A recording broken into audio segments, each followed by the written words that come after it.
In 1902, we see the beginning of the Arab Spring.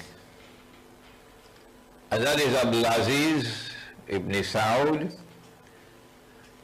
and his clan, who had been driven out of the Arabian Peninsula, they were somewhere in Kuwait, were able to make a comeback. And they took the city of Riyadh, 1902.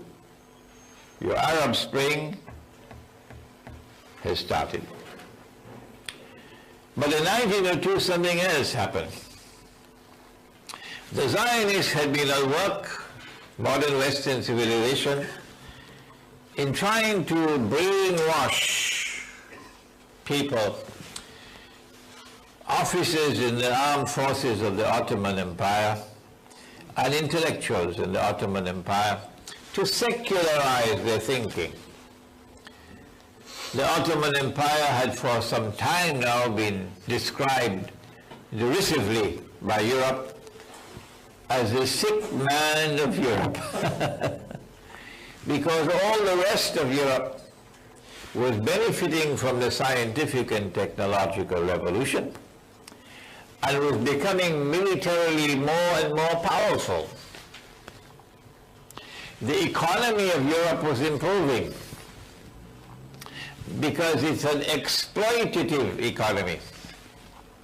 Europe had been sending her armies out into the world and occupying and colonizing the rest of the world, using the newfound military power that came from the scientific and technological revolution. And money is flowing back into Europe. Europe is growing more and more wealthy and militarily more and more powerful, and the Ottoman Empire is left behind. The Ottomans attempted to copy, to mimic, to follow the pattern of Europe, to try to bring about some change in their own economy and bring about some change in their own military science. But it was to no avail, because Dajjal was the author of that scientific and technological revolution. And this disparity between the Western world and the Ottoman world impacted upon the intelligentsia and impacted upon the Ottoman military. And from their ranks emerged those who now wanted change. We want the Ottoman Empire to be changed, and we want it to become like Europe. These people were called the Young Turks, for want of a better name. And the Zionists had been cultivating ties with them. Amongst the Zionists were those who were Jews and who had pretended to leave Judaism and had become Muslims. They had Muslim names. There was a term used to describe these people. I don't know whether my pronunciation is correct of this Turkish term. They're called Domni. Amongst them was Mustafa Kemal. In 1902, France hosted a conference which brought together not only these people from the Turkish homeland, Ottomans, but also Christian minorities who were opposed to the Ottoman Empire. And that conference, which took place in Paris in 1902, was responsible for charting the way for the revolution of all revolutions. Yes, the French Revolution was important. Yes, the American Revolution was important. Yes, the Bolshevik Revolution was even more important. But nobody ever talks about this revolution. This one, they put it under the wraps. They don't want us to focus on this revolution. This was the most important of all. It took them only 6 years, from 1902 to 1908, to succeed. In 6 years' time, they overthrew, it's called regime change. Yeah. They overthrew the Ottoman Sultan, whose name was, we don't even remember his name now, Abdul Hamid. Sultan Abdul Hamid was overthrown. He had to step down. And these secular Turks, these essentially godless secular people, now pursue a policy of antagonizing the Arabs from Constantinople, antagonizing the Arabs in the Arabian Peninsula in particular. Why are they doing that? They follow a second policy, not only of antagonizing the Arabs, but antagonizing Muslims. Because they want to provoke, you know the word, a revolt. They want to provoke a revolt. At the same time that they are doing that work from Constantinople, Britain sends her spies into Arabia with a fat checkbook. Maybe there was also some cash. And Britain's spies approached the Ottoman appointed governor of Mecca. Well, they didn't use the word governor, they used the word Sharif. The Sharif of Mecca. Maybe that's where they got. The Americans have the sheriffs in the town sheriff. So he was known as the Sharif of Mecca. And his name was Hussein bin Ali. If you get a copy of my, I don't know whether we have it at the back, the Caliphate, the second edition? Yeah, okay, all right. We have it at the back. The Caliphate, the Hijaz and the Saudi Wahhabi nation state, second edition. At the back of that book, I have put a copy of a proclamation issued by Hussein bin Ali. What Hussein bin Ali does not say when he announces that he is now revolting against the Ottoman Khalifa, who is a figurehead. He wields no power. The government is not in his hands.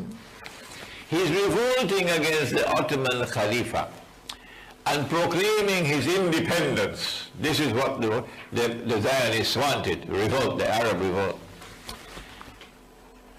And he explains why I'm doing it. Because these fellows, look at what they're doing. Look at how they're behaving and all the anti-Islamic activities and so on. Well, what Hussein bin Ali does not say is that he accepted how many million pounds? 7 million pounds from the British as bakshish to revolt in manifest violation of Allah's command in the Quran.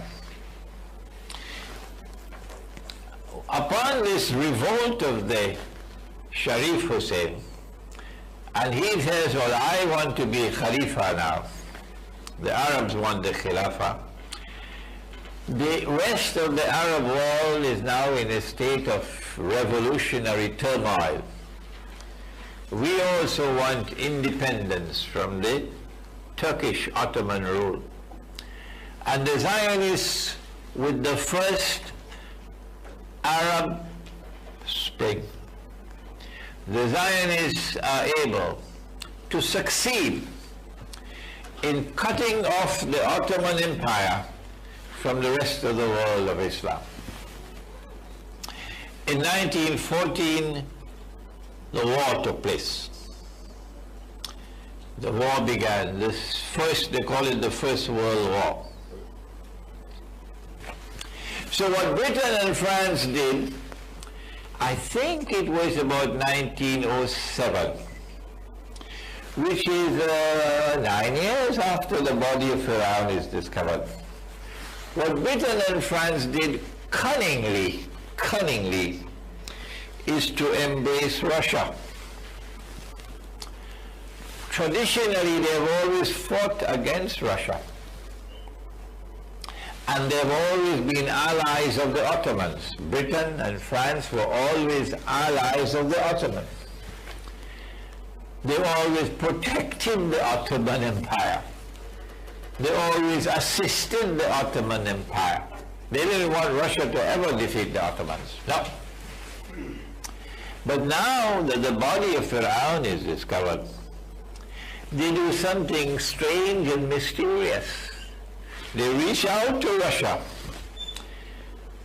to successfully embrace Russia in an alliance, a triple alliance, 1907.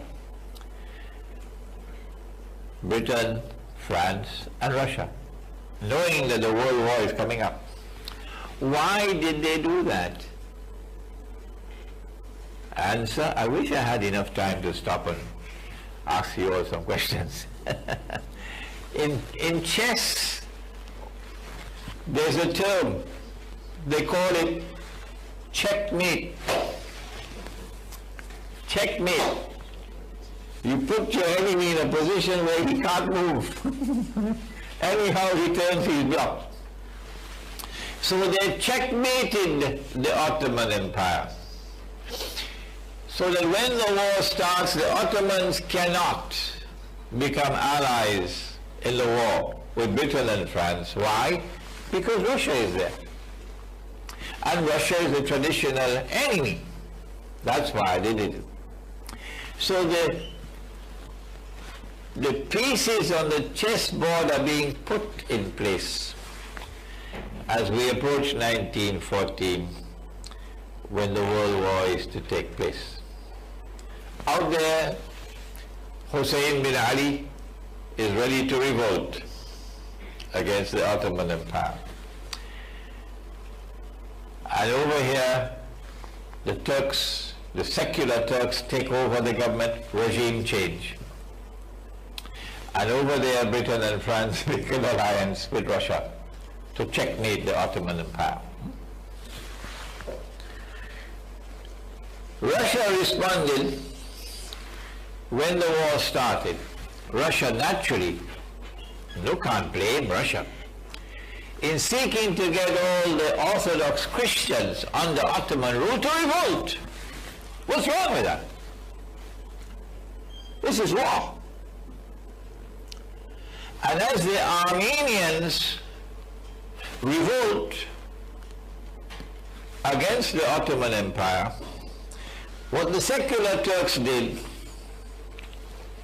and they admitted, they say, yes, we did it,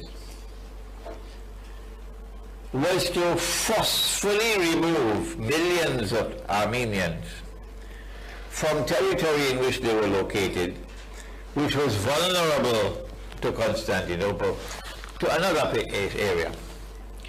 And a great massacre took place.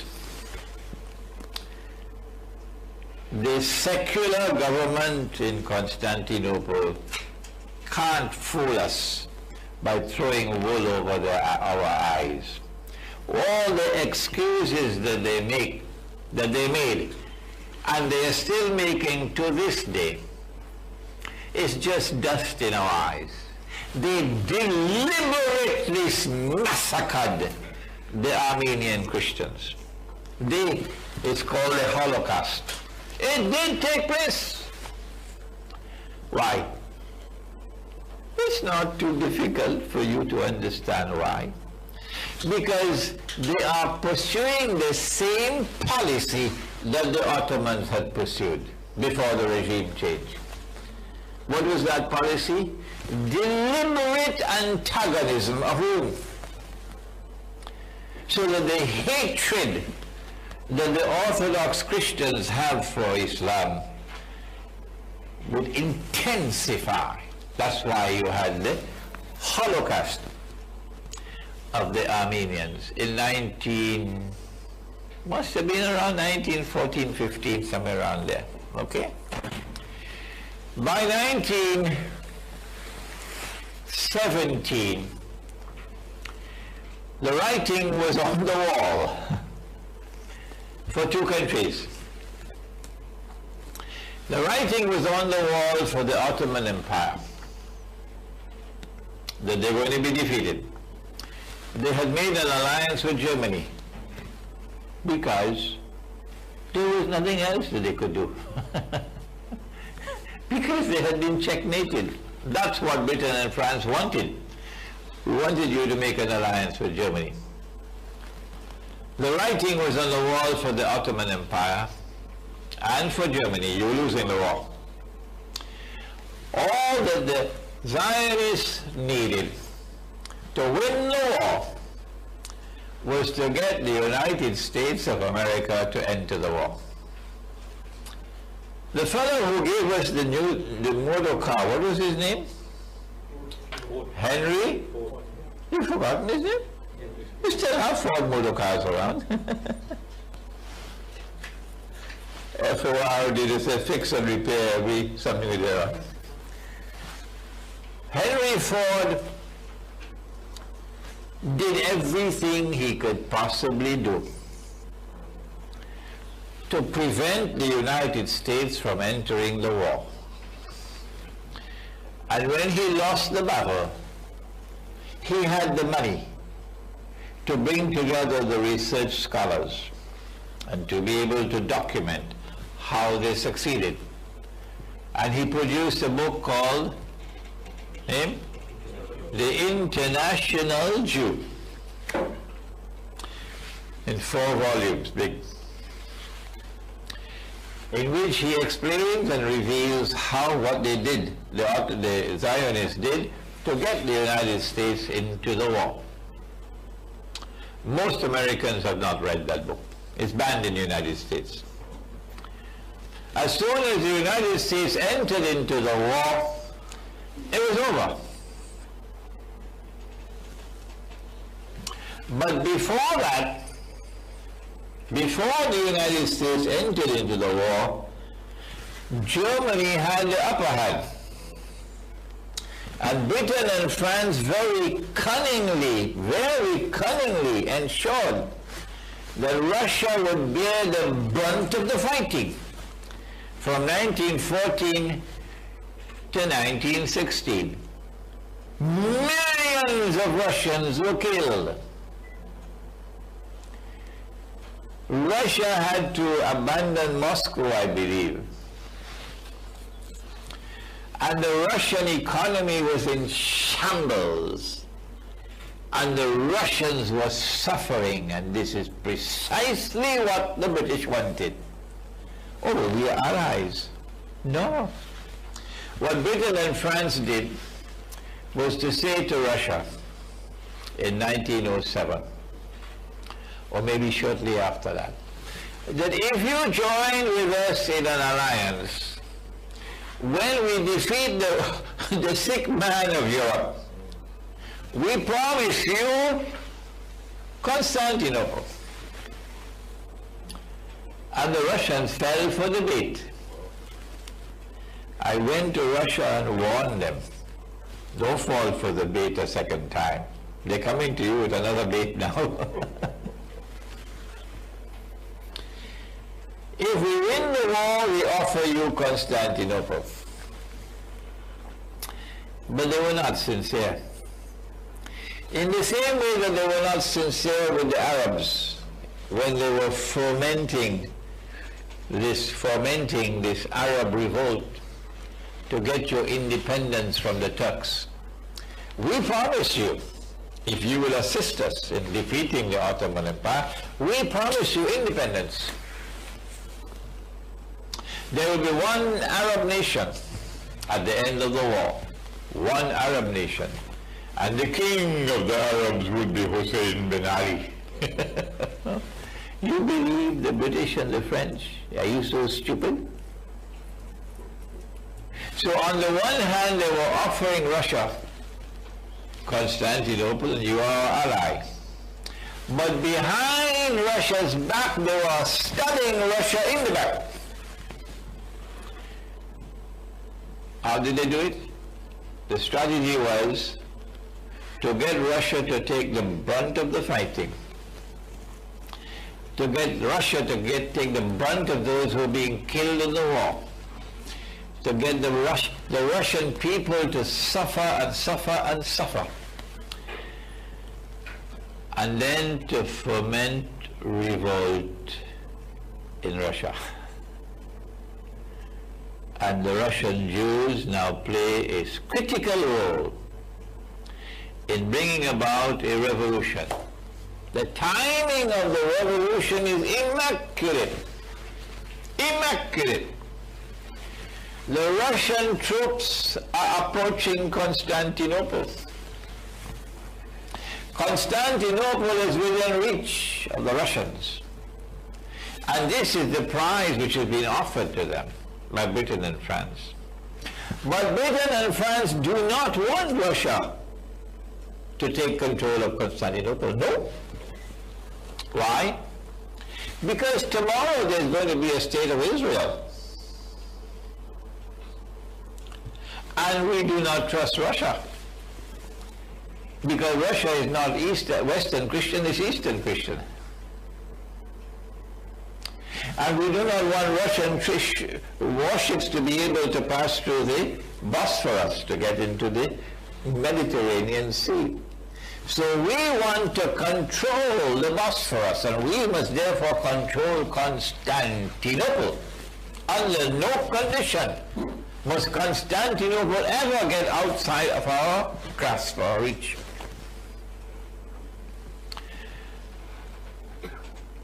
And so when the Russian troops were within grasp of Constantinople, then the Russian Jews acted in October 1917.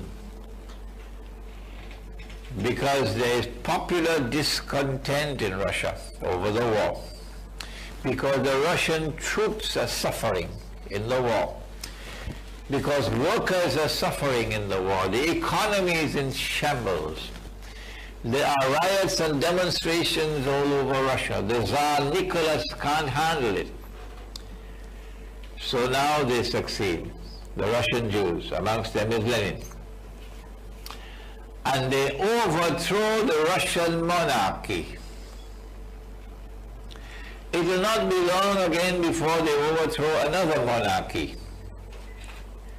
This monarchy had lasted for a few hundred years, the Russian monarchy. But that monarchy is 4,000 years old. And they're going to overthrow that one as well. Which one am I talking about? Come on, somebody.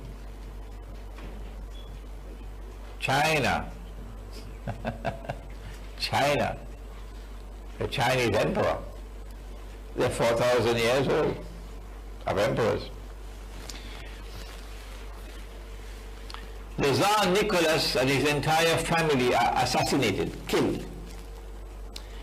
And the Zionists take over Moscow, October 1917. The first thing that they do is to withdraw Russia from the war. Why? So that the Russian troops cannot proceed further to take Constantinople, which is what Christian Russia wants. Because the Bolsheviks don't care for religion. No. What they want is a godless atheist state, and they get it in 1922 when the Soviet Union is created as a Zionist creation, the Soviet Union. So the Zionists are achieving monumental successes. I mean, there was a revolution in Constantinople in 1908, which overthrew the Ottoman regime, which was based on the Sharia. And now you have a secular regime in Constantinople. And now look at what they do a few years later in Moscow. This is the Orthodox Church, the Christian Orthodox Church. This is Rome.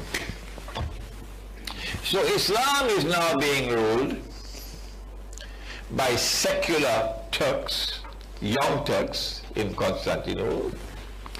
And Rome is now being ruled by Jews, Russian Jews, godless Russian Jews, who take a lot from Karl Marx, the German Karl Marx, who was a Jew as well.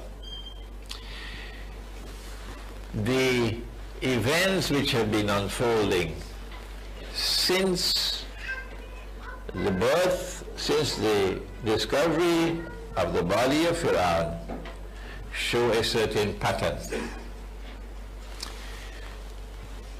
And what we are doing is connecting the dots that were never connected before. This is the first time. We're connecting it from the perspective of Islamic eschatology.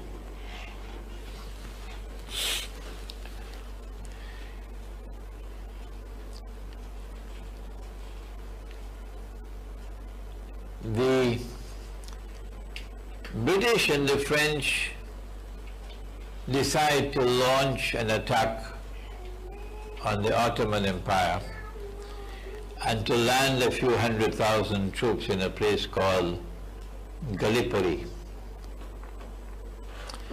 The history of that war, the true history, is still to be written, I believe. But they maneuver, and at the end of it, Mustafa Kemal defeats them very conveniently. And Mustafa Kemal now emerges as the hero of all the Turks. They worship the man now. And then he proceeds to take on Greece, which has sent troops into the Turkish heartland. And Mustafa Kemal defeats the Greek army. The Greeks are seeking help from Britain and from France. But Western Christianity does not want to support Eastern Christianity. So Greece is defeated. And by 1922, Mustafa Kemal is, without question, the hero of all the Turks. Oh yeah. He's able to take over Constantinople because British troops and French troops are there. And as he takes over Constantinople, he proclaims that we want the Republic of Turkey. My gosh, it is this transformation from the old model of an Ottoman Empire, which is abandoned, to the new model of a secular state, the Republic of Turkey, that makes the greatest impact of all on Asia and Africa. The American Revolution, the French Revolution, the Bolshevik Revolution did not have a comparable impact. What happened in Turkey has the greatest impact of all. And so the Republic, the secular Republic of Turkey is established. And Islam is put into cold storage. He did a number of things to antagonize Muslims. You no longer can wear this hat which allows you to make sajda. You now have to wear the Western hat. So the tarbush, I think it's called, the red one, that one is abandoned. Now you have to wear Western hats. So that with the Western hat, you could take it off if you want to make sajda. The Arabic script is abandoned. And the Latin script is replaced. The same thing happened in Malaysia. The Malay language, the Jawi language, the Arabic script is abandoned and a Roman script, Latin script is replaced. We have a Malaysian here who knows what happened. It did not happen with the Arabic language. It did not happen with the Urdu language. It did not happen with the Farsi language, but it happened with Turkish. The Azan, oh my gosh, for Salat must now be called in Turkish language, not in Arabic anymore. All the madrasas, all the institutions of Islamic learning are closed down. Closed down. It's war on Islam. At the heart of Constantinople. The name of the city is changed. It's no longer Constantinople. Why Mustafa Kemal? Come on, tell us why. Because they know fully well that the conquest of Constantinople in 1452 is not the one that the Prophet ﷺ prophesied. That the conquest of Constantinople prophesied by Nabi Muhammad ﷺ is still to come. Is still to come. We now can see when that conquest does come, the back of NATO will be broken. And the Western world will lose its control over the Bosphorus. That's coming. But Mustafa Kemal doesn't want us to know that. So he changes the name from Constantinople and makes it an offense, a crime, to use the name Constantinople. You have to refer to it as Istanbul, which is one of the many names it had. All names. And then comes 1924. The events are following rapidly now. In 1922, Mustafa Kemal says, yes, we're going to have a Republic of Turkey, but hey, the Western Christian, they got a Pope in Rome. So why can't we have a Pope as well? What's wrong with that? So the Khalifa is now reduced to a Pope, meaning he has religious authority, he has no temporal authority. Huh? But by 1924 they had to remove that as well, because there was a challenge.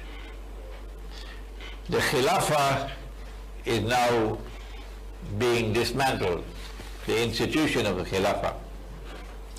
And this is the biggest prize of all that the Zionists have been pursuing since the establishment of the Zionist movement.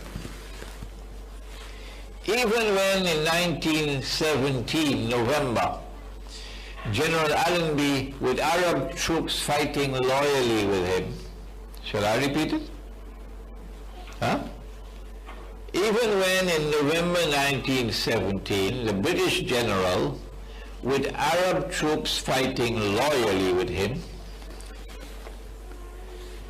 is able to conquer Jerusalem.